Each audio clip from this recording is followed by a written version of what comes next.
Hi guys, welcome back to new mommies lifestyle. कैसे हैं आप लोग? If you new here, I am Pushpa. I hope you are good and safe. आज के इस वीडियो में हम डिस्कस करेंगे मेरे लड़के की प्रेगनेंसी के दौरान मेरा और मेरे बेबी का वेट कब और कितना इंक्रीज हुआ था। जो भी मेरे अल्ट्रासाउंड हुए थे उसमें मेरे बेबी का वेट कितना कितना इंक्रीज हुआ था, और मेरे प्रेगनेंसी के जर्नी में मेरा कब और कितना वेट इंक्रीज हुआ था। सारी चीज़ें वेट के बारे में ही डिस्कस करेंगे। तो चलिए स्टार्ट करते हैं आज के इस वीडियो को। उसके पहले अगर आपने मेरा चैनल सब्सक्राइब नहीं किया है तो मेरे चैनल को ज़रूर सब्सक्राइब कर लें। वीडियो पसंद आए तो वीडियो को लाइक ज़रूर करें। So without any further do let's start the guys. Video शुरू होने से पहले मैं एक चीज़ सब अच्छे से क्लियर कर देना चाहती हूँ कि मैं इस वीडियो के माध्यम से किसी भी जेंडर को बढ़ावा नहीं देना चाहती हूँ और नहीं दे रही हूँ।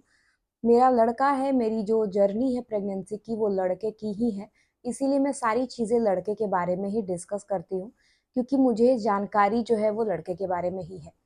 तो चलिए आज की इस वीडियो को स्टार्ट करते हैं। तो गाइस, सबसे पहले मैं आपको अपने वेट के बारे में बता देती हूँ कि मेरा कौन से महीने में कितना वेट इंक्रीज हुआ था। उसके बाद मैं अपने बेबी का वेट के बारे में बताऊंगी। जो भी स्कैन्स हुए थे उसमें मेरे बेबी का वेट कितना कितना आया। गाइस, जब मेरा पहला तिमाही चल रहा था, पहला दूसरा और तीसरा महीना, उस दौरान पहले महीने में दूसरे महीने में उतना वेट इंक्रीज नहीं हुआ था, लेकिन वो तीसरा महीना जो था, मतलब पहला तिमाही खत्म होते होते मेरा 4 kg वेट इंक्रीज हो चुका था।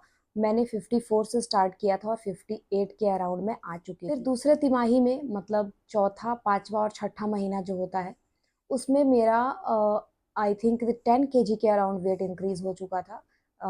फोर्थ मंथ में मेरा उतना नहीं हुआ था, 1 या 2 kg ही हुआ था। बट फिफ्थ और सिक्स मंथ में मेरा आई थिंक 8 kg के अराउंड इंक्रीज हो चुका था। और गाइज, यहाँ पे मैं आपको थोड़ा सा एक टिप देना चाहती हूँ। वो ये है कि अगर आप प्रेगनेंसी के दौरान कोई भी फ्रूट खाते हो, कोई भी वाटर बेस्ड मतलब चीज़ खा रहे हो, जैसे जूस पी रहे हो, या मतलब फ्रूट तो जाहिर सी बात है सारा ही वाटर बेस्ड होता है, तो इसीलिए मैं आपको ये टिप देना चाहती हूँ कि कोई भी फल जो होता है, जूस जो होता है, वो आपको खाली पेट नहीं पीना चाहिए, क्योंकि उसके कारण आपके बॉडी में वाटर लेवल बढ़ सकता है। हालांकि प्रेगनेंसी के दौरान हमारे शरीर में खून और पानी की मात्रा ऐसे भी बढ़ जाती है। तो अगर आप खाली पेट में बहुत ज़्यादा जूस या फिर कोई भी फल लगातार ले रहे हो, तो उसके कारण आपका वेट बहुत ज़्यादा इंक्रीज हो सकता है और आपके बेबी का वेट नहीं इंक्रीज होगा। तो ये एक बहुत बड़ा प्रॉब्लम हुआ था मेरे प्रेगनेंसी के दौरान, और इसीलिए मेरा जो वेट है वो सेकंड ट्राइमेस्टर में 10 kg इंक्रीज हो गया था।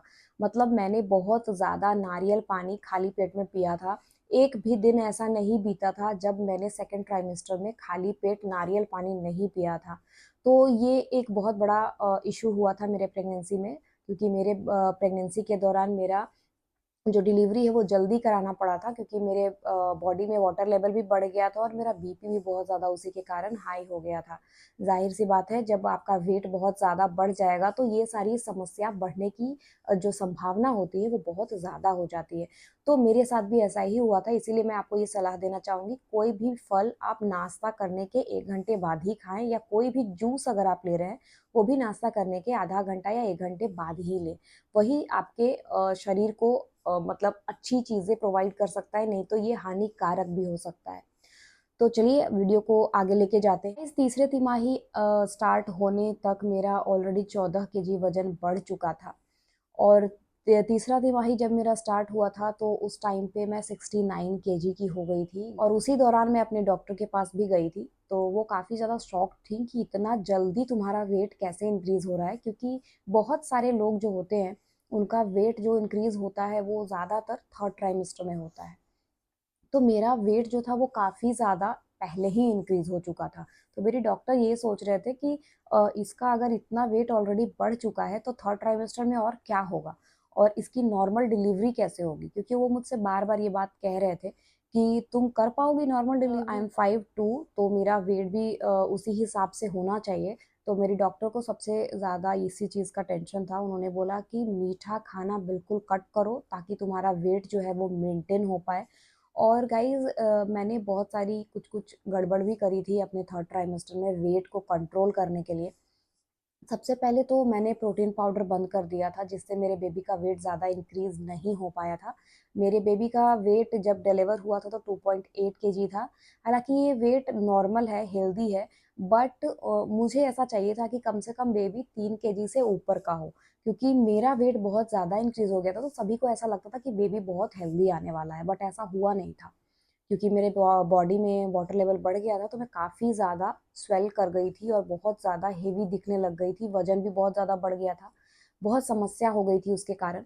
और गाइस तीसरे तिमाही में 7वें महीने में मेरा वेट बिल्कुल इंक्रीज़ नहीं हुआ था। 8वें और 9वें महीने में मेरा लगभग 7 केजी वज़न और बढ़ गया था। 7 या 8 केजी वज़न बढ़ने से पूरा वेट जो था मेरा कंप्लीट 22 केजी इंक्रीज़ हो चुका था।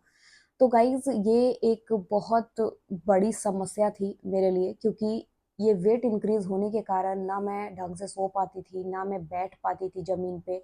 मतलब बहुत सारी मुश्किलें नॉर्मल लाइफ़ में मेरे साथ हो रही थी, चल रही थी। कभी-कभी क्या होता था कि बेड के बीच में बैठ गई अगर, तो बेड से नीचे उतरना भी मेरे लिए एक बहुत बड़ा टास्क हो जाता था।